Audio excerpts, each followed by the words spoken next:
Okay, at Kaudikit Johan, the time has come.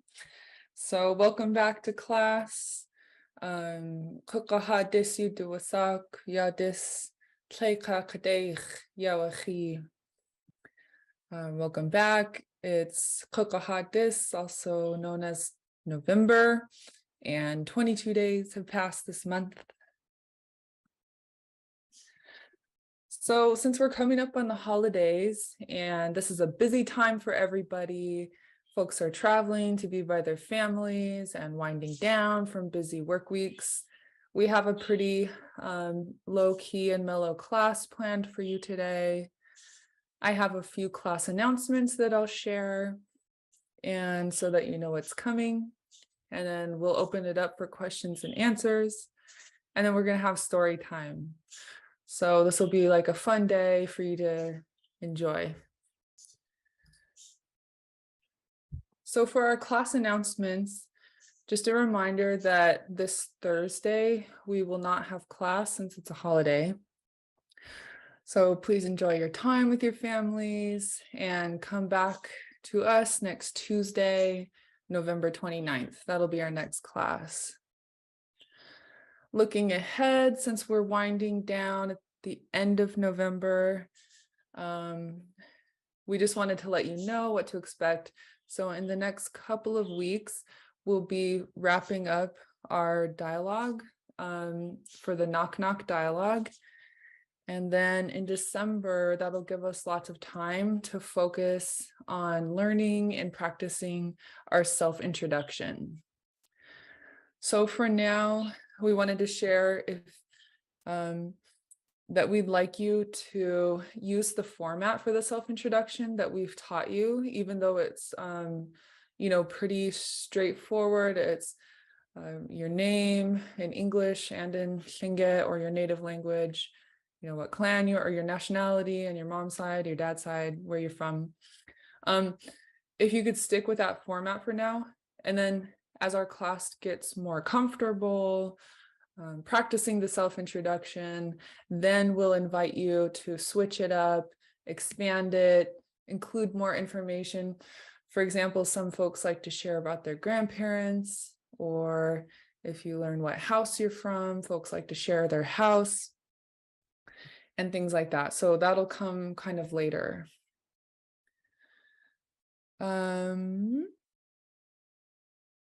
And so pretty soon we'll post the schedule for December so that you can plan for what you'll need to study.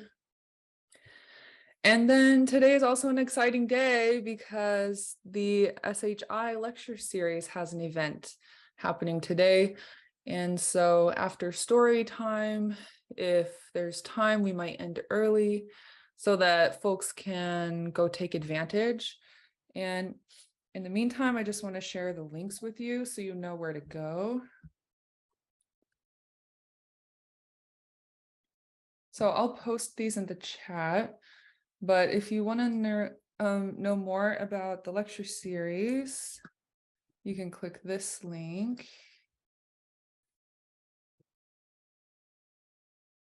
And I see there's a question in the chat about when will last week's classes be posted on YouTube, and thank you for your patience.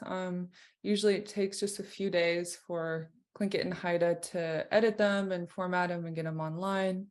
So Robert, do you have more to add about that? Yeah, sure, I can chime in a little bit. I was in a meeting yesterday with communications, and they are pretty swamped with Native Market. Getting that back up and running after several years has kind of put them a little behind schedule, but I can shoot a quick reminder over to them just to let them know to, just not to forget about us. Awesome, thank you. We know you're really busy and we appreciate your work.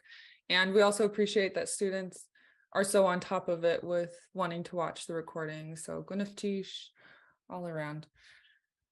So just to kind of share about the SHI lecture series before we start our story time. The lecture today is on the Dukdainton clan history, and you can click the link read more button, and it shares just a little bit about what Ken Grant will be talking about today. So since it is happening right now, you'll probably miss the first part of it, but SHI will post it on their YouTube channel, so not to worry, you can check it out afterwards on their YouTube channel. And once Shaksani Kik begins her story, I'll ask you not to make comments or questions during that time. That'll be your time to sit back, relax, and listen and enjoy the story.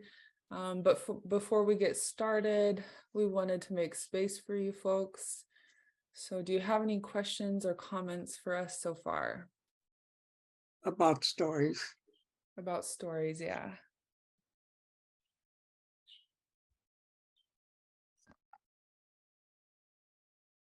Stugachatati Yishkashnigiawe. Just to cut you on Stugachatatitsa and cheese. Gunachish. Gunachish.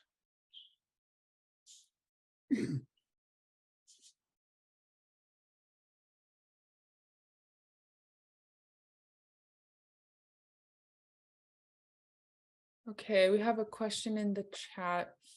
Can I ask a question about the introduction? I'm okay to wait until next week. They can ask now. Thank you. The two new lines in the introduction, I missed that class, and I was curious. So I currently live in Whitehorse in the Yukon, and it's Kwanlin. But I was curious if I don't know the place name, but I'm trying to say like the people, would I add Kwan in there? So for the Yeah. I currently live at, so and where would that be placed in the sentence? Yeah, Kwanlin. Kwan is just where your heritage, your family, your family history, and that's where you consider yourself from. Okay, so don't use that particular word in that example. Are you wanting to say that you live on the land of the Kwanlin Dun? Yes. So I currently live, I don't want to put Whitehorse, I'd rather put the original peoples. So I just wasn't sure how that might change the sentence. The yeah, hot yeti. If you want to say where you're living now, then that's different. You don't say Kwan. Okay. Shirley, were you trying to speak? Yes, Shirley Adamson. The original peoples of the Whitehorse area are the Tagish. So I know Kwanlin Dun is the name of the First Nation, but Kwanilin is one of the names of the Whitehorse area. And I don't think the intent was to use Lingit for Kwanlin, but it may have, I can't say for sure because there's several names for this particular place. The local people call it Chulin, the Tagish people. Julian. Chulin or Kwanilin. So Kwa, when you use it for Whitehorse or the people that speak the original language here, it means from. So it's exactly as our instructor Shirley Kendall said, it means the same thing in both languages. Well, that's wonderful. You can use that. So Julian, Kwan, Ach, Yat, Ati. Okay. or Chulin. Either one works. Chulin. Okay. Mhm. Sheesh. Mm.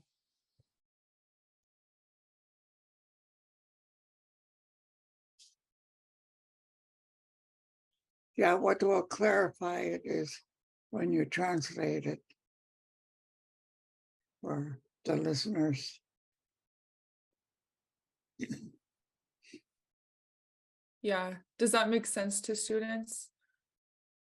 So what Shaksani Keek is saying is you might, like when you're speaking Tlingit, for example, if Askatuyak Shah says, Chulin Nika Ye Khatyati, people might not understand right away what she's saying, even though she knows she's saying, I live on the land of the Chulin.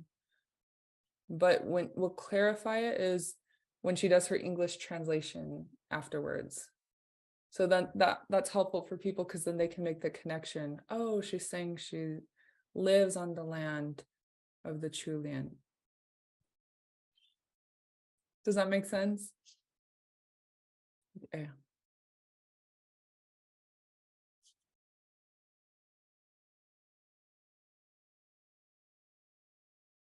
Just really quickly, because it seemed to have picked up speed here. I was just going to say to Skinia that it's pretty complex and I don't want to take over the class, but I understand where you're, where the question comes from, because I struggle with it as well. Because my first language is Southern Shoshone and Tagish. So I wouldn't say Chulin, but if you want to escape all of those problems about specific names, then I would say I would use the phrase Aguna Kei, and that's Southern Shoshone Tagish. And what it explains precisely is that it's Wolf Clan country. Mhm. This country in which Chulin and Konlin, all of that sits in the middle of Wolf Clan country, because all of the country here is either under the jurisdiction or auspices of either the Wolf Clan or the Crow Clan. Right here, it's the Wolf Clan.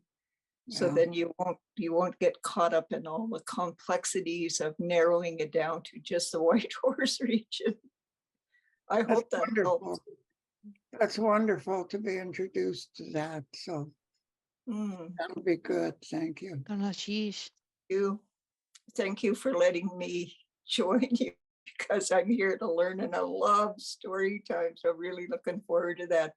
But Skinia, if you want to even contact me separate from this, that would be fine.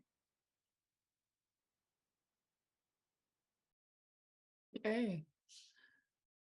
Seeing some head nods and some thumbs up. This is an excellent conversation. And do folks have any other questions or comments?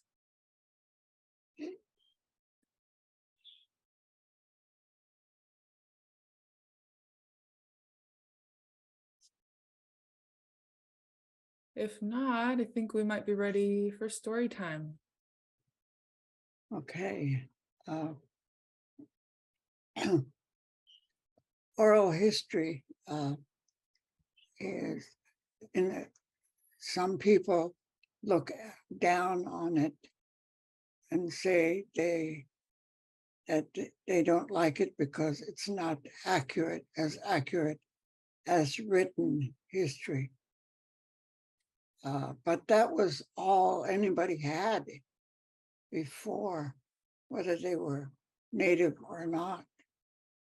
So it was a common thing, but I think with the kind of training that our people got in regards to telling these stories is important.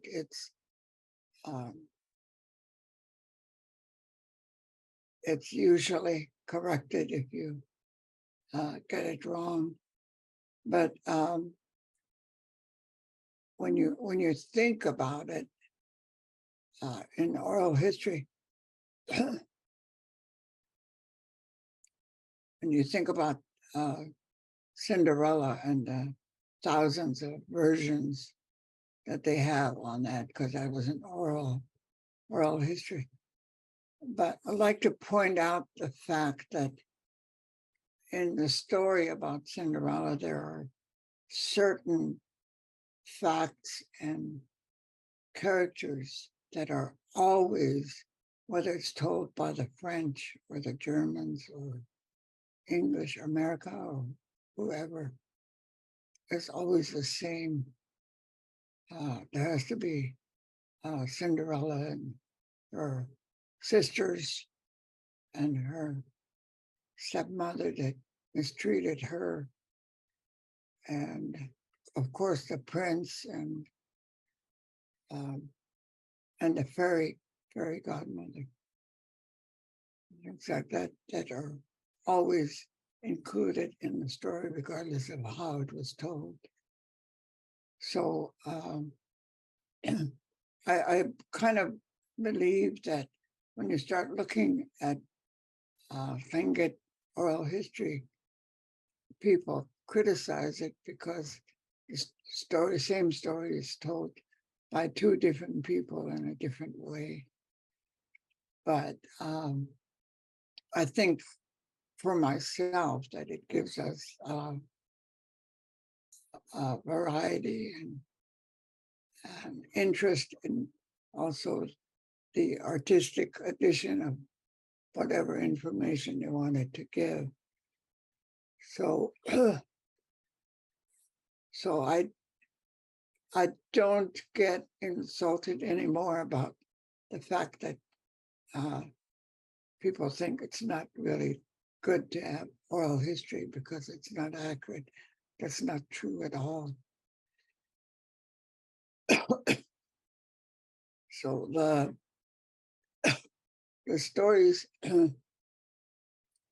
are owned by different clans, and they lay claim to a lot of these stories, and some have gotten really carried away in trying to hold on to the story to keep others from using it, which isn't right, because if you don't talk about the history, then it will soon die. And I had a discussion with Lance Twitchell about if it's published in print, as the Downhowers did, that what does that do to the claims that the clans, different clans had, you know? So it's kind of confusing, but those that are in print, I think, and you see it in another book told by a different person, then what to check for is the main characters, to see if they all did the same thing. So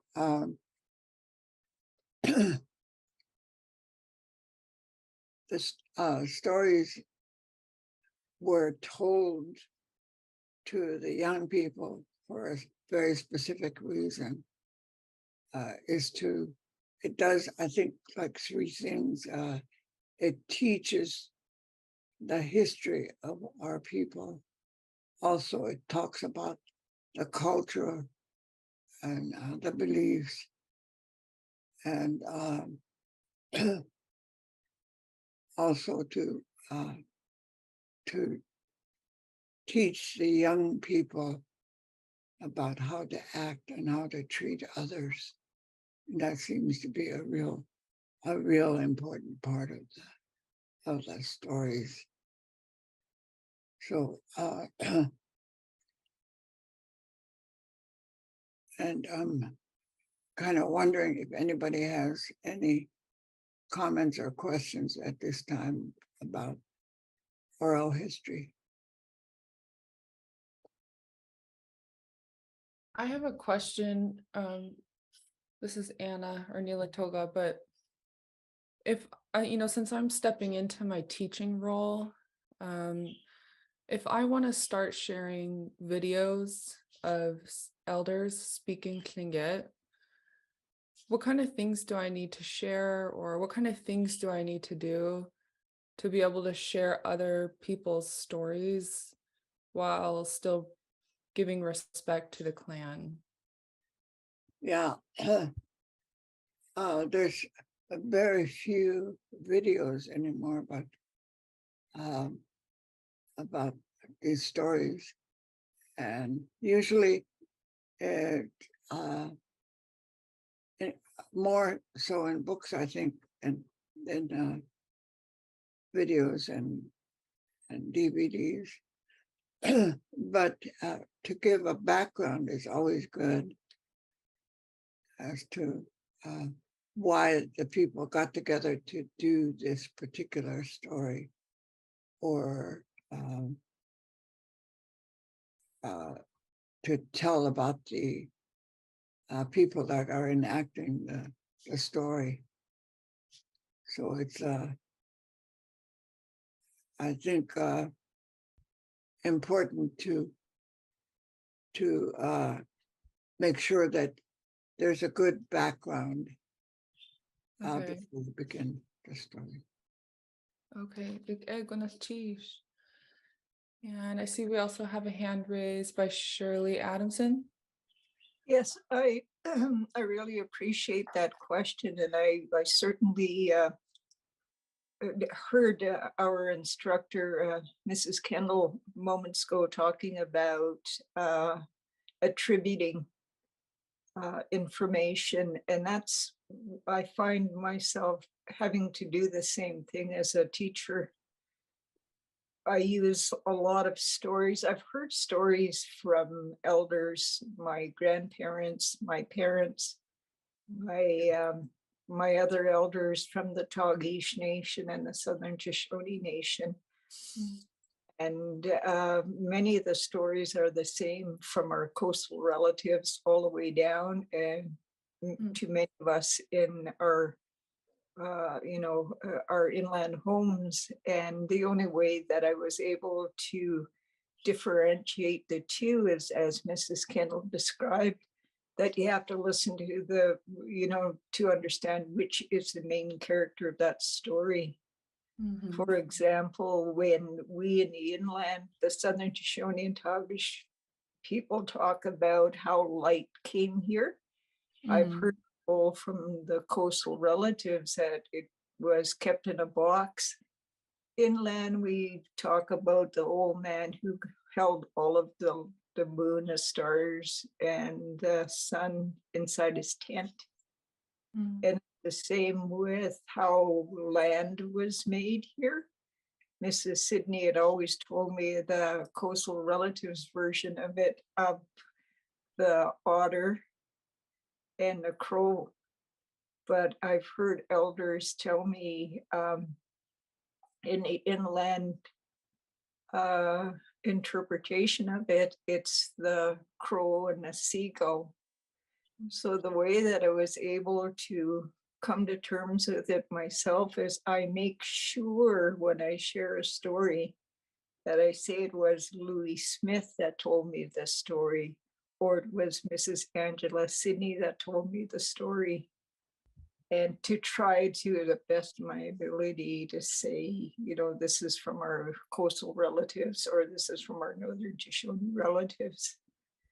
But the points that Mrs. Kendall made are very important. It's just listening to a story is only a part of it. You've got to really listen to it from an Indigenous perspective to understand what is being told truly, I think.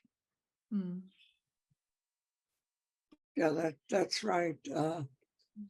I learned as a young person that if a story, my dad tells a story and we listen to it, and then later he tells the same story, And a lot of times the young people will say, we already heard that story, but we never said that ever. And we just listened, and I began to realize, hey, wait a minute, he's repeating the story because we didn't catch the point. So we better take a look at the story and see what he wanted us to get out of it. We didn't ask. We just had to think about it ourselves. So, yeah, during story time, during the classes, I always tell the students, don't eat anything while we're trying to speak Lingit. I don't want anybody to choke. But during story time, you're welcome to eat and relax and drink tea, whatever you like. And so I want to give you some background on the story. My dad was a great storyteller. And this story is in books. We were talking about before class started that Mrs. Betts wrote a book on these short stories. But I think I'm going to tell you the version I have always heard from my dad, and she had it pretty accurate. So if you want to look up her book and look at some of the stories. But the things to know ahead of time about the story is the boys were taken from their mothers at about age 10 or 11 permanently to be cared for by their uncle. And the reason for it is he has to do the education of the boys, learn how to put up food and put away and take care of it, and prepare for the winter. And then the education begins in the winter, usually story time and string games and the winter things, after everything is done and you're all set for the winter, then you can have these times for dancing and different things.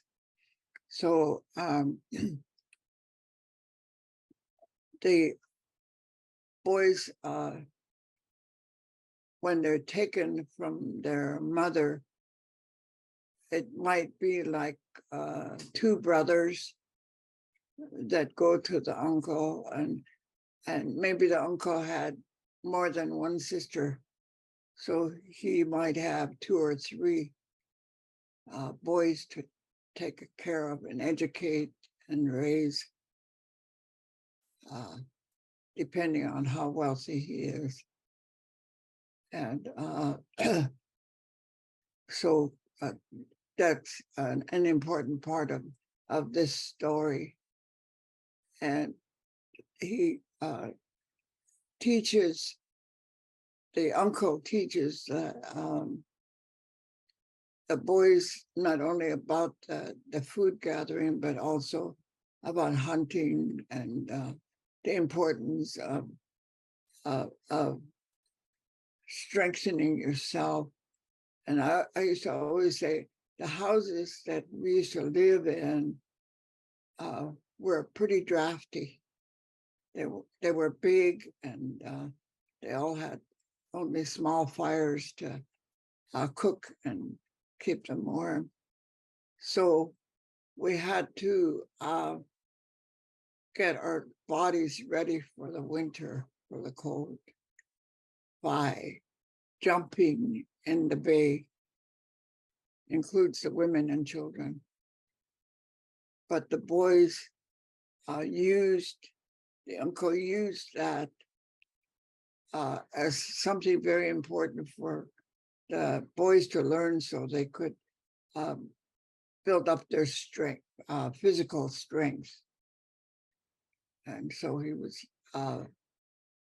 probably worked very hard on this particular issue to make sure that the boys will be able to withstand the cold and be strong enough to hunt and run and do things. So in the story, I think is important for telling the story in regards to how to treat others. And that's probably a part of the reason for the story. But the name of the story, and this is the title that I think the historians writing the story calls it Black, I think it's called Black Face or something like that. And so sometimes people kind of get taken back by that title.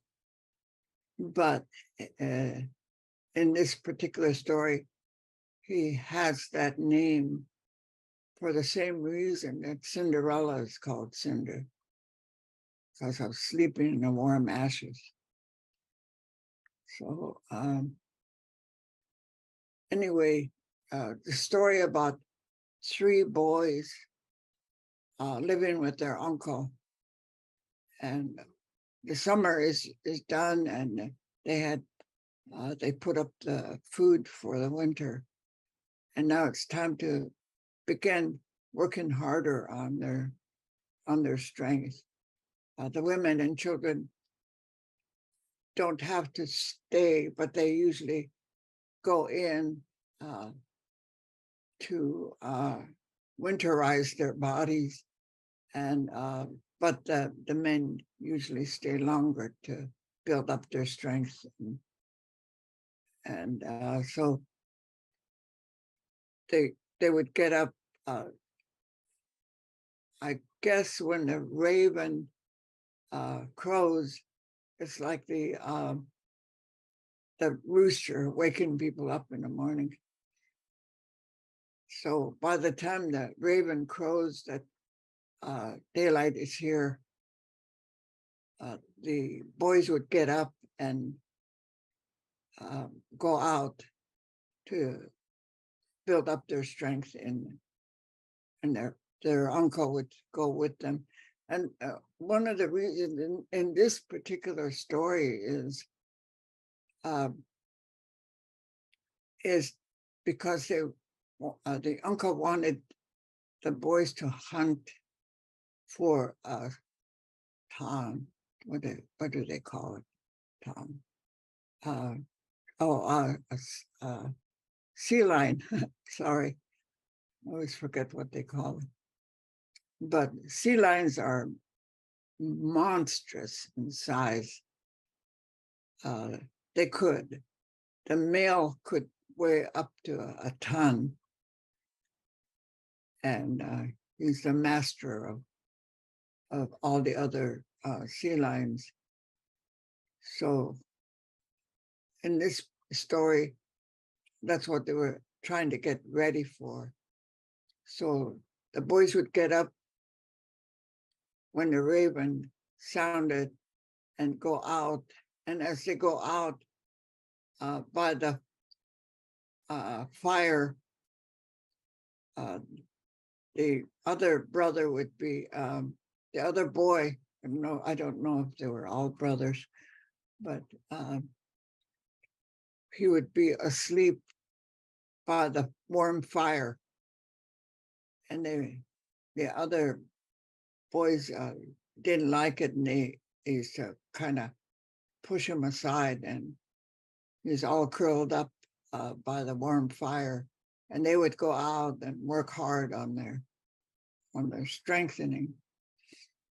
And but every morning when they did this, that's what he would, the other boy would be doing, is taking a nap by the warm fire.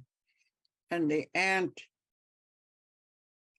was aware of the treatment he was getting, and so she tried to help him by making sure he had food and everything. So they thought, we're getting real strong, and we're going to be able to hunt the sea lion, and he's not going to be able to go because he's probably not going to be strong enough to go. So the uncle decided, okay, let's give it a try. We'll go and try to get a sea lion. And they left, and the third young man went along, and they said, we don't want you to hunt. We just want you to take care of the canoe and make sure it doesn't float away so that we get stranded. And they got to the rocky area where the sea lions were. And there was a male sea lion that was really monstrous. And the uncle said, "Oh, there he is. That's the big one." And so he jumped ashore, and the two boys followed, and he went right up to the sea lion, and the sea lion attacked him and slapped him against the rock with its tail, and killed the uncle. So they brought his body back to the village, and then of course there was a big ceremony to take care of him. And the young men decided that they would work real hard to get really strong so they can go back and get that sea lion that killed their uncle. So as soon as the raven would crow, they would jump up and go outside, and here's the third guy sound asleep by the fire, getting all warmed up. So they made a plan. There was a tree at the end of the village, a young sapling. They decided that if they were strong enough to pull it out of the ground with its roots, then they were strong enough to go after the sea lion. So after trying to work on their strength, they would run over and take turns trying to pull on that young tree. And then they would go back and they would see their friend still keeping warm by the fire, and they said, he'll never amount to anything. And they kept working on it, and that was their goal. If they could pull the young tree right out of the ground, then they were ready to go after the sea lion. So what was happening was the young man sleeping by the fire would get up earlier than the raven, and he would go out and work on his strength. So by the time he got through and came in to get warm by the fire, the boys would be getting up and going out. So they really began to pick on him to say, when we go after the sea lion, you're going to have to come along and just hold on to onto the canoe so we don't get stranded. So he didn't answer back or anything. He just agreed to do what they wanted. So each time they did that, they would try to pull the tree out and couldn't do it. And so one day, the young man, the blackface, went out early for his own treatment, and there was a person there. In the water was a spirit called Strength that told him, "I can help you get a lot of strength if you'll let me." And he agreed to it. So he went out every morning early before the other guys got up and had his training. And the spirit said, "You can try to pull the tree out." So he felt like he could do it. So he went and he pulled on it and pulled it right out of the ground. And he was told, "Put it back and cover up the ground." So he went back home and laid down by the fire, and the other guys got up, and they were really working hard. And they said, "Okay, let's give it a try to see if we can pull the tree up." So they went, and lo and behold, they were able to pull the tree out. And it had already been loosened by the other guy. So they said, "Okay, now we're ready to go after the sea lion." And so they got ready, and all three of them went in a canoe. And when they got to the place where the sea lion was, they got out of the canoe to attack, but it fought back and they couldn't get anywhere. So it looks like they were losing the battle. And so they Blackface stepped forward, got on the rock, and he got a hold of by hand, he got a hold of the sea lion and ripped it apart, killed it. So that was as far as I know, the end of the story. As they returned home, it was to celebrate getting the sea lion, but it wasn't them, it was the young man that they had been picking on. So that's the end of the story. Goodness chi tlachwasa ha tu yek isa tu achi. Goodness chi ha inki nigi yashkashnik shaksani kik. Buenas noches.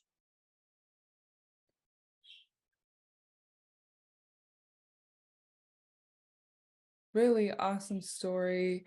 We still have some time, and I did see other hands up. So before we let you go, did more folks have questions or comments? Kasang? Goodness, geez, so I was wondering regarding telling stories that might belong to other clan members, if it would be appropriate to find someone from that clan, even though they may not know Tlingit or be as involved in the language or culture, find them and just, work with them as you tell the story. Um, it seems like it would be a really good way for us to get to know each other. I know that when I was growing up, um, my aunties, any function we went to, my aunties would grab me, and my whole time would be spent going around the room, and they'd be introducing me to everybody, you know. And I don't see that as much anymore, and maybe telling stories like this would be a way to help bring that back. Gonna cheese. I know my concern with that today is if you don't keep a history alive by telling it, that it will die. And it's, I think the way my father handled it, he made sure that we knew who the story belonged to and that he would advise us on that, and that if and he would go ahead and tell the stories. And he was so well trained in telling stories that he even knew the songs that went with it and used to sing the songs that belonged to the story. So it was really great. So I think that if we give credit to okay, this is a Dr. Town story or Chukanady story or Geshitan story, and before you start. So that's really I think that's an important part. And I think my father, when he told the stories, it was really important to him for us to know our culture and our history. And he didn't wait around for somebody from that clan to come and tell the story. He gave us the story himself, but with great dignity and with a lot of kindness. The stories are given and told. So if you're worried about it, and try to seek out somebody who can do the story for you, or to get permission or whatever. I'm not really sure if people are up to what the stories are anymore. And I'm kind of thankful that the Downhowers and other people have begun to get it in writing so we can pass it on. Okay, goodness cheese. I see a hand up by Kade Kaidukak. Are you still there? Hello, yes, I'm still here. Can you hear me? Uh, Goodness, sheesh. I apologize if I had missed it, but I came in a little bit late, but I was wondering, a couple of classes ago, we had been discussing our practicing our introduction material, and one of the place names came up was Kutch Khan. And I was wondering if we had time sometime. I happen to be child of Takeaway D. My grandma was Esther Shea. I would love to hear the origin of Kutch Khan, the name. Yeah, it's kind of a comedy about the raven. And first, I should say that when I told the story about blackface to the students, they decided to do a puppet show on that. So they made these puppets. It was really wonderful to tell the story. They told the story to other students in the class. So but that worked out really great. The other story about Kachan is about the raven, and it's part of a children's story. And a lot of times in the children's stories, it does tell about the origin of certain things. And it's kind of a roundabout way of telling you how things happen, or how it came to be. So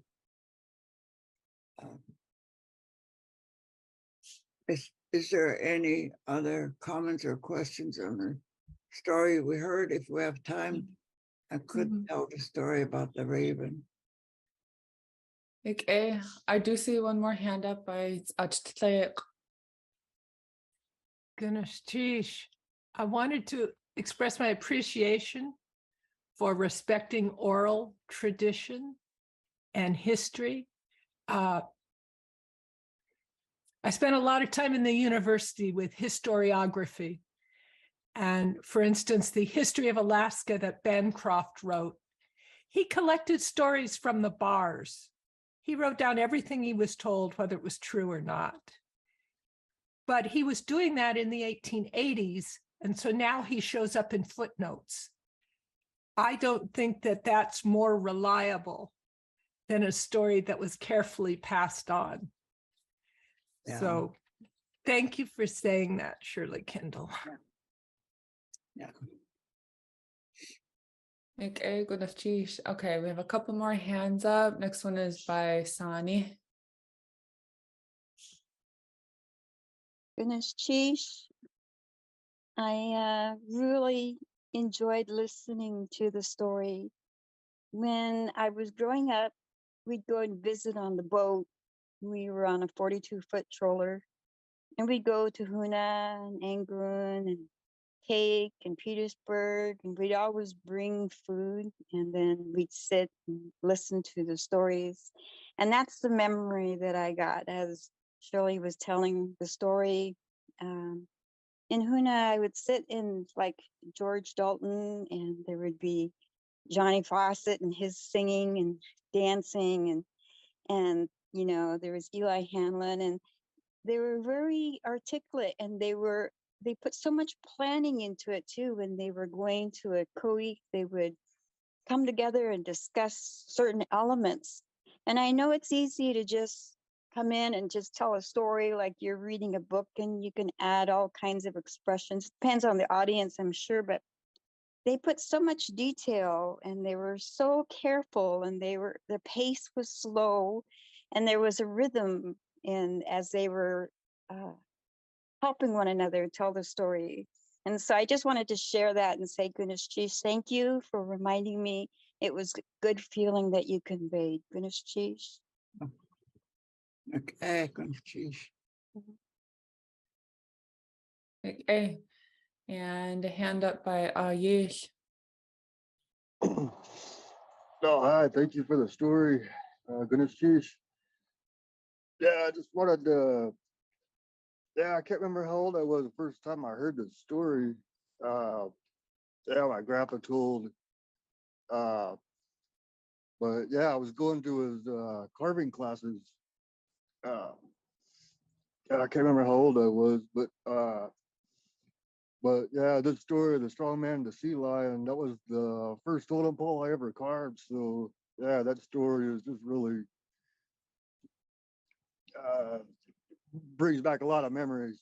So I just wanted to show my appreciation. So goodness, geez. Yeah. Okay.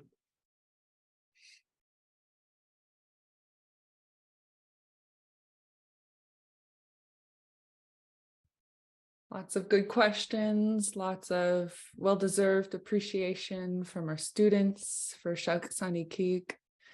And we're about 5 minutes to 1. And so before we depart, Are there any last comments or questions for folks? I can share the Raven story about the name Kitchon some other time. Okay. Yeah, if you like, we can definitely plan for it, maybe next Tuesday. Okay. Yeah, that was an excellent question. I look forward to hearing more about it. And if folks don't have any more questions for us, thank you for coming here. Please do go check out the lecture series hosted by SHI today. Have a good rest of your week. We will not see you this Thursday, but we'll be back together next Tuesday, November 29th. Gonna chish, Yuhan, gonna chish, Sakasani Kik. Sheesh, goodness, sheesh. Yeesh, Oh, Kitchon. sheesh. Goodness, cheese. Ganesh Jish. Ganesh Shtuga Hatiti. Goodness, cheese. Okay.